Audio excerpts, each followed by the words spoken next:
I'm going to try not to be nervous today because the teacher is in the room. No, we're all good. It's all good. Welcome to Authentic Online Marketing with Ruthie Gray.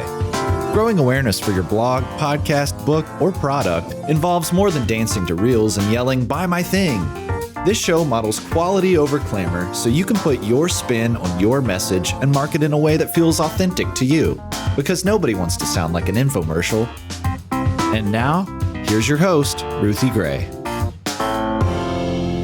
Linda Goldfarb is the author of the recently released book called Creating Dynamic Podcasts and Audiobooks. She is an award-winning podcast host, author, actress, and sought-after audiobook narrator. She also speaks at various conferences around the country. In fact, that's how we met at the Speak Up conference. And I can tell y'all from personal experience, I have attended her workshops, and they're fantastic and always value-packed. Welcome to the show, Linda. Thank you for spending time with us.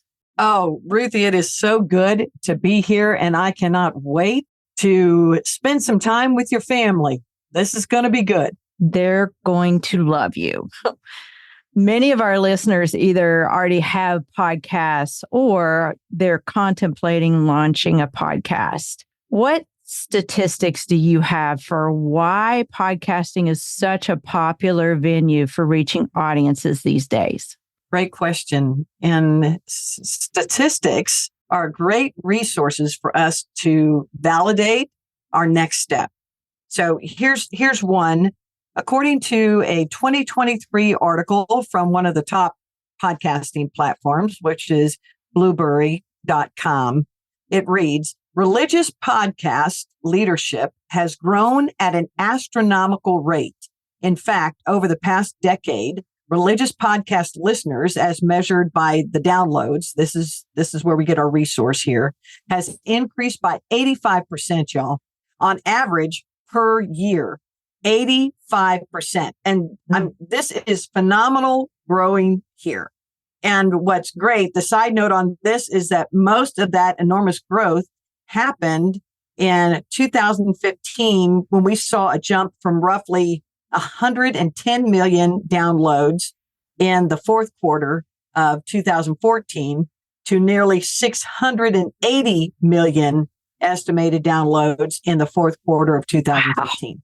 And what is that saying? It's saying that podcasting is not a trend.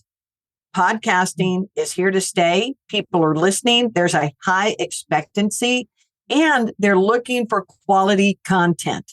If we can offer them that, then we can expand our reach astronomically as well. It used to be that blogging was all the rage, but as we have become more of a media-driven society, people have learned that, hey, I can listen to the podcast while I do the dishes or while I do the morning commute or to clean the house. There are so many great things about listening, and that is why it's so important for us to get in on it if you feel called to podcasting, I think.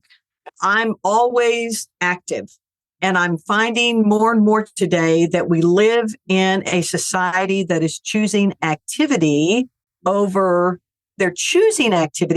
sedentary, sitting down, staring at, and having in the hand knowledge, right? So as you're gardening, as you're washing the dishes, there are more homes today that have smart devices in the home.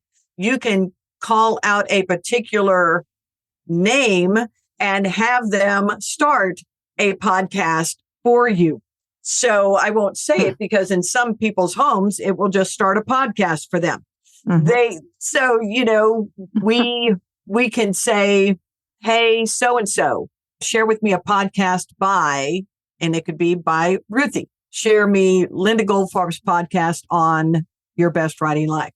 And it'll pick it up and it'll say, you have these many choices. What do you want? I can ask it to search for a topic It can give me a topic. Then we also have our smartphones. We have our earbuds.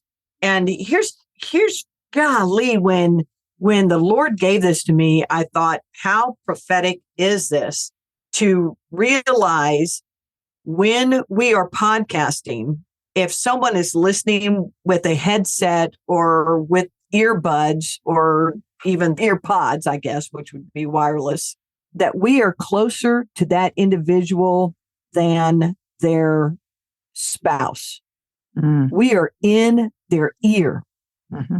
We are speaking life words intimately into the mind of a person. The collagen barrier that encompasses the brain is penetrated by the words that we share in a podcast. Mm. So what we share with them goes straight into their thinker. And that's a viable place to be to influence the lives of generations to come.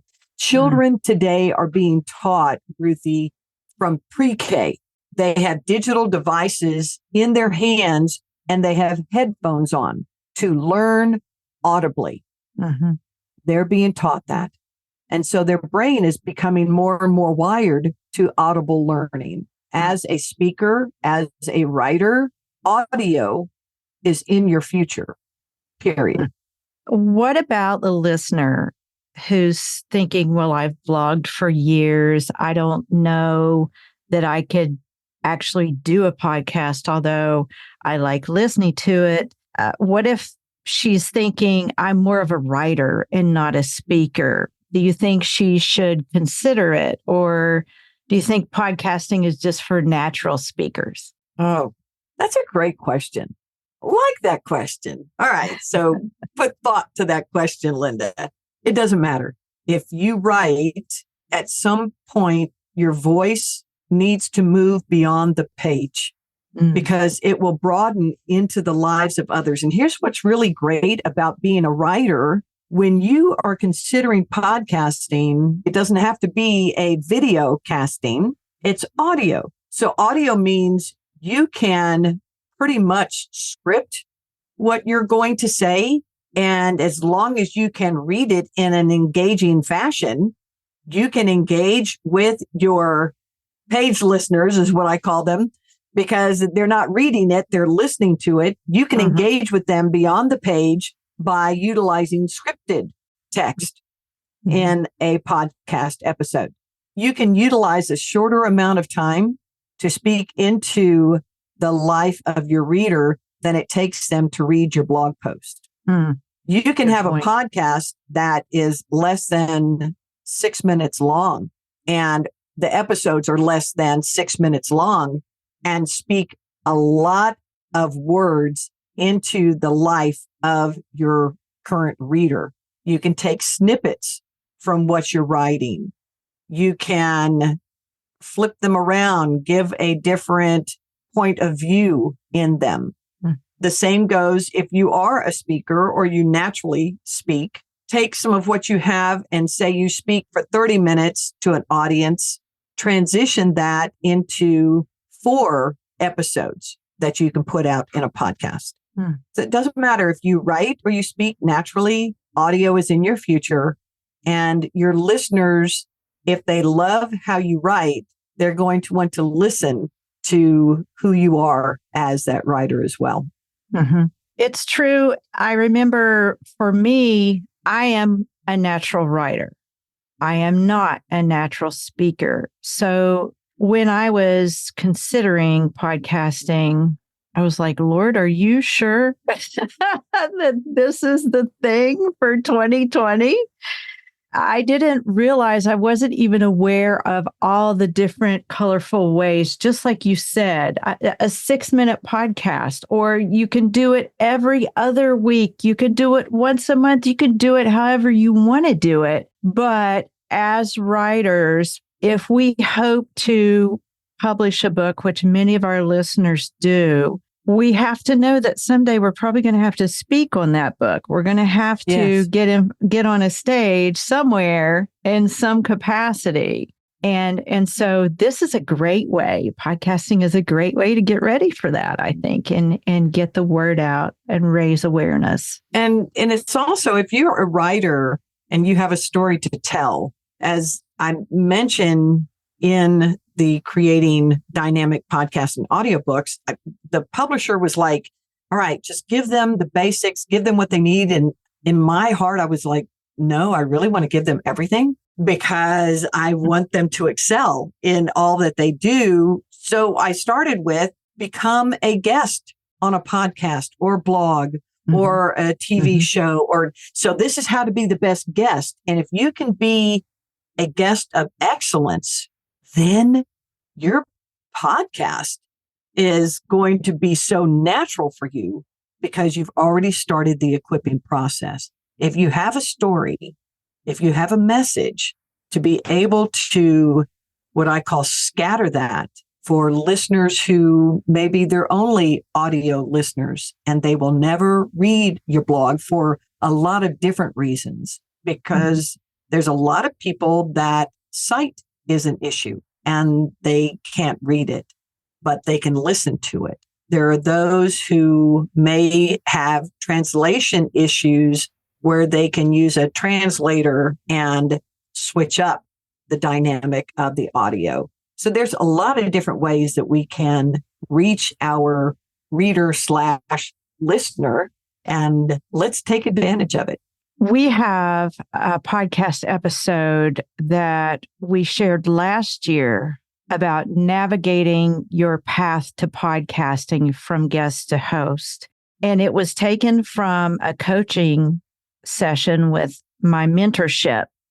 One of our members, Jennifer Sakata, was kind of wanting to do a podcast, but she didn't know how to go about it. She didn't know exactly what her format should be. She didn't for sure know what all of her topics should be. We'll link that episode in the show notes, but I said the best thing you can do first is get on podcasts.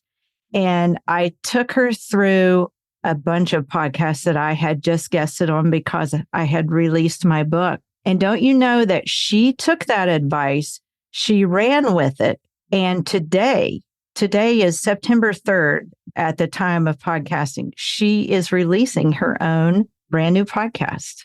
So exciting. I know. So that makes me feel good because you are the expert that I gave the correct advice. It's great if you're thinking about it to go and be a guest on a podcast.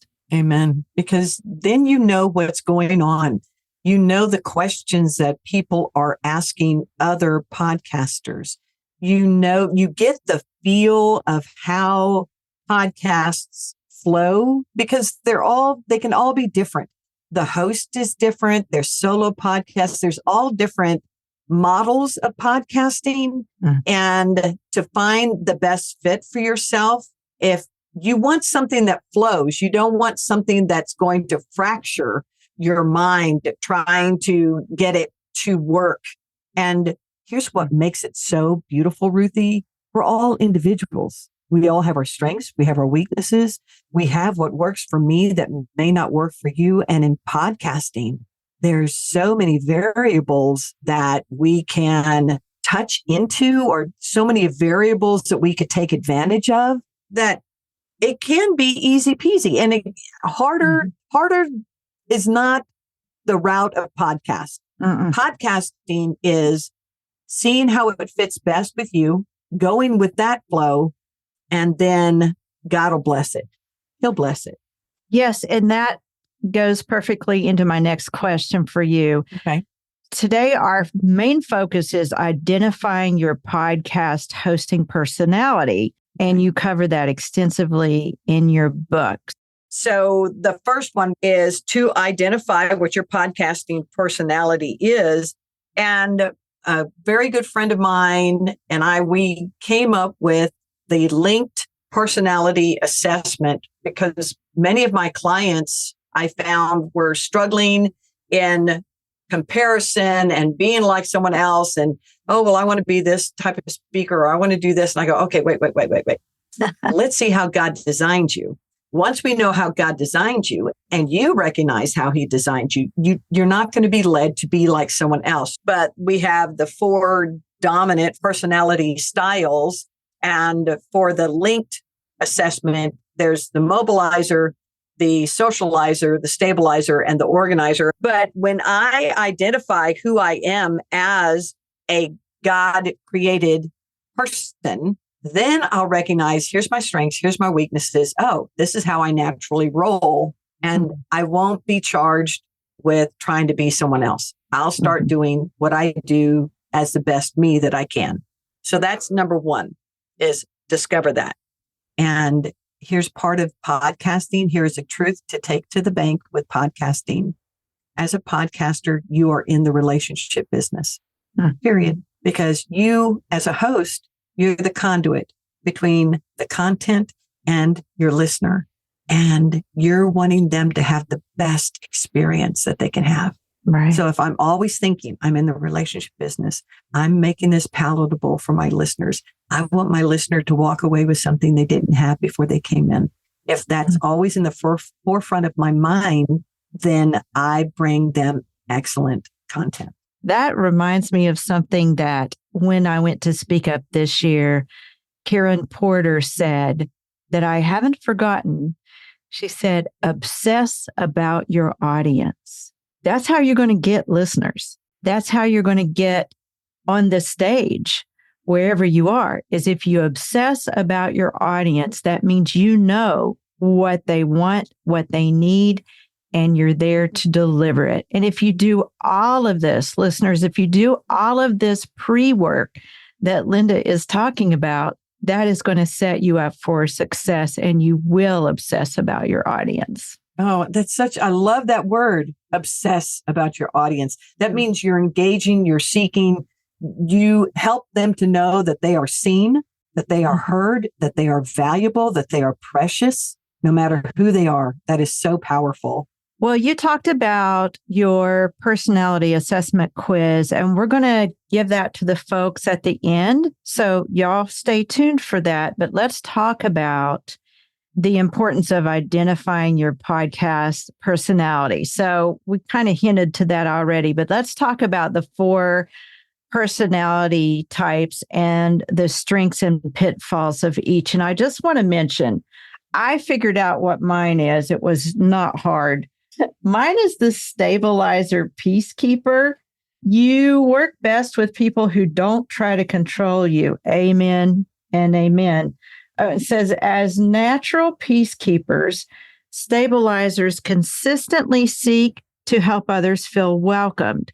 Feeling relaxed with a podcasting host is a plus, except when there's not a defined point to the episode. Audiences tune in to find content geared to moving forward in some area of life.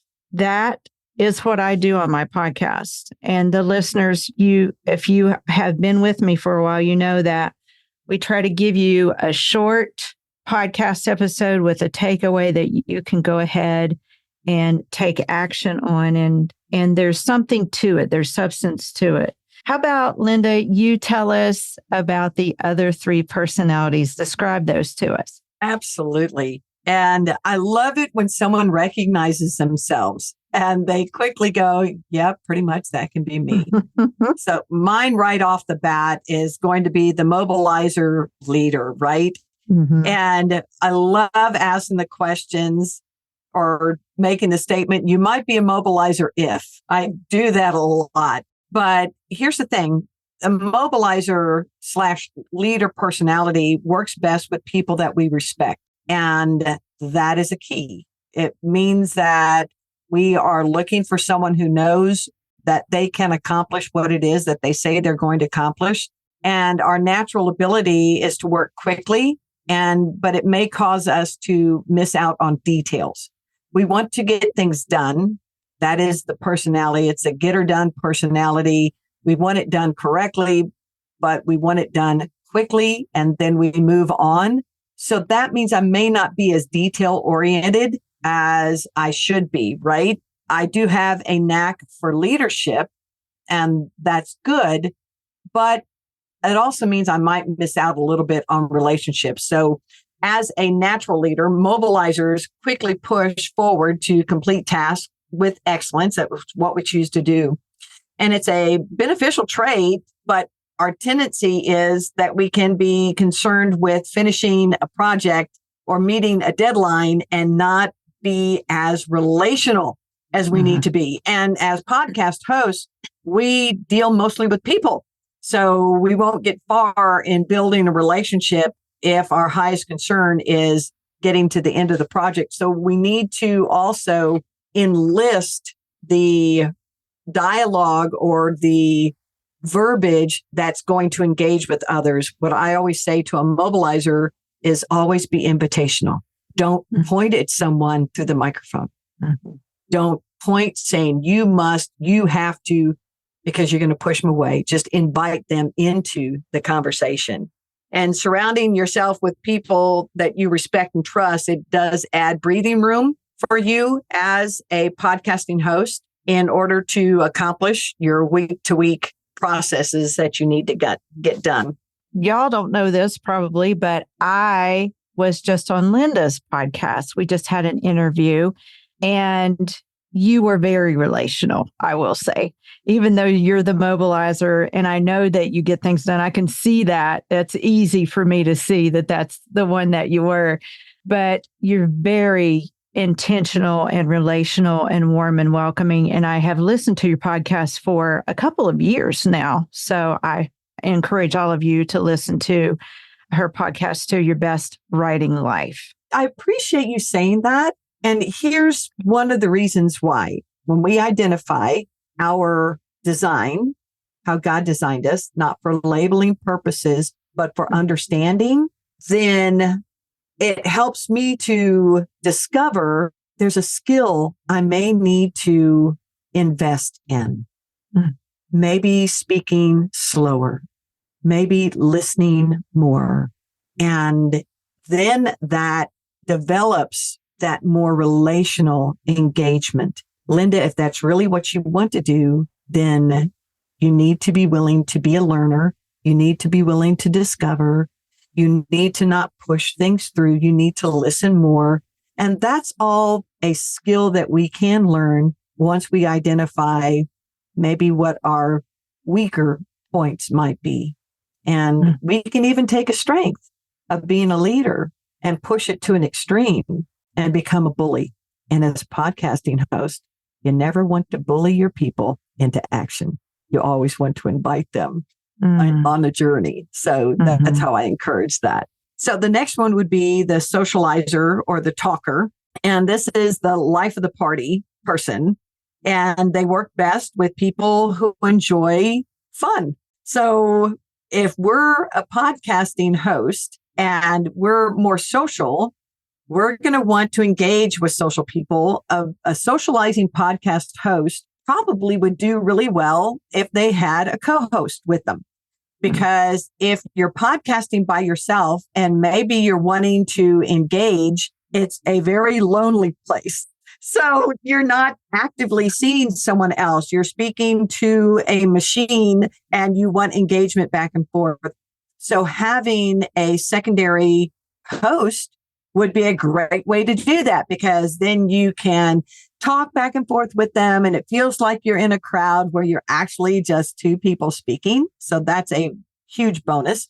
Now, the natural ability of a socializer to multitask can actually get them very overwhelmed. We will say yes to a lot of things. We'll agree to a lot of things. We'll want to incorporate a lot of the quote newest things, but then we do not follow through. So that can be very challenging for us. Don't take on more than we can accomplish in a short timeline. So as a socializer, you like to entertain. I have part of the socializer as a blend of my personality. I like to get things done, but I like to entertain. I like to encourage. And I need to be aware that though I'm enthusiastic and like to have a lot of fun, I can ramble on. I can start not only chasing rabbits, but I'll make up new rabbits along the way. What's challenging with that in a podcast, especially if it's audio, people don't see your face. They don't see your expressions. They don't see that you may be getting to a point. They just hear that you're not getting there quickly. Mm-hmm. So as engaging as I might be in person, as a podcasting host, I need to make sure that I get to my points quickly and that I satisfy the promise of the topic and that I bring closure. If not, then I'm going to lose my guests that come on because they want to receive what it is that you're promising them. So you need to make sure that you do get to the point and not chase rabbits the entire time. And then you had mentioned your stabilizer personality and you hit it spot on. And the fourth one is the organizer or the thinker personality.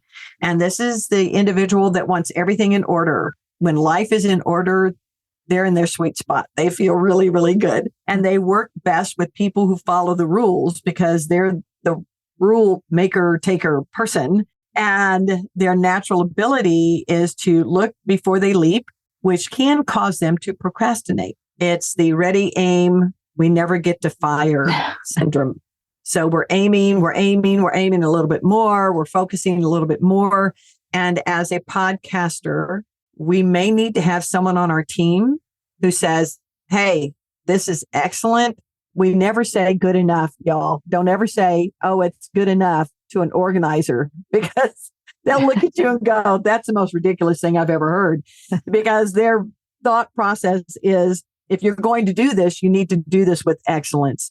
And we can get stuck in perfectionism. And if we do that, we can procrastinate to the point where we're going to miss out on opportunities. And another thing as a highlight for the organizer, we may want to give too many details. Well, how in the world can you give too many details, Linda? Because we go on, we want to make sure everyone gets it because an organizer is a natural researcher and we'll research. And when we give our thoughts, it's 99.9% correct because we've not opened our mouths unless we know it's correct. A great thing for someone who's an organizer is to create ancillary PDF sheets. I'm going to give you the top 3 today of this, but my sheet has the top 10. So they're great because now they're going to give away more than what they had time to talk about during the episode. And we can all learn from that. Give away, give away, give away. No matter who you are, have something that you can offer beyond a particular episode as a podcaster. And people will always come back because they'll walk away with something that influenced them beyond the few moments we spent together. Yeah. Listening. So speaking of a takeaway, Linda has a great takeaway, the assessment quiz, the podcast personality assessment quiz. Will you share that with the folks? Where can they find that? Oh, absolutely. Now, if they want to, they can visit my website, lindagoldfarb.com. And on the very front page, it's How Did God Design Me quiz. And if you click on it and say, yes, I want to take the quiz, it will send it to you. It's 26 questions and it gives you scenarios. In this situation, would you A, B, C, or D? Then you receive the results. And in the results, you also receive links that takes you to free stuff. Oh, do you want to find out more about this and more about this and more about this? Then you go and download those for free. Perfect. So when you sign up for this personality quiz, you're going to get lots of goodies. And we will have that link in the show notes as well so that you can do that. I know that our listeners are going to want to figure that out for themselves.